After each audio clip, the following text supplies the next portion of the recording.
Луѓе, денес сакам да ви откријам вистината за швајцарскиот сон. Помеѓу мирот и лудилото, сите тргнуваме со иста мисла. Бараме подобар живот, бараме мир, бараме ред. Но колку сме всушност неблагодарни како луѓе.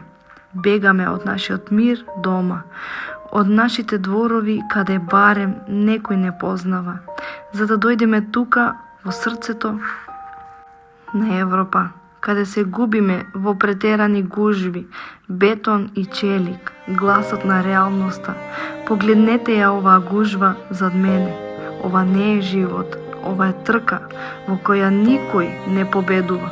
Наместо ветена слобода добиваме нов вид на робство, робство на стравот.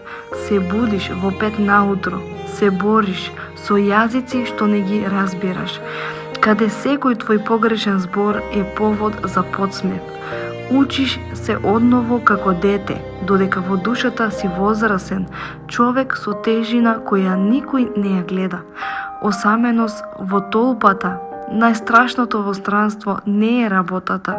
Најстрашното е што овде си сам, оставен на милост и немилост на системот.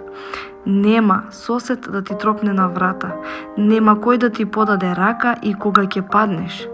Се мачиш сам, плачеш сам во автомобилот, додека чекаш во овие бесконечни колонии, а потоа излегуваш надвор и ставаш маска дека се е во ред.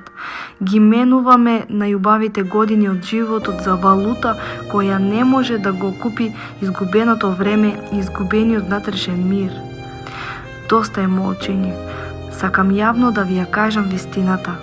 Животот во странство не е само чоколади и часовници. Тоа е нервоза, тоа се скршени соништа и постојан притисок да бидеш совршен во туѓа земја, која често те гледа како само еден број во статистика. Повеќе не можам да издржам да гледам како луѓето се уништуваат за да докажат некој успех што не постои. Вистинскиот успех е мирот во душата. А овде, среде овие гужви и стресови, тој мир е најскапата работа што некој од нас не може да си ја дозволи.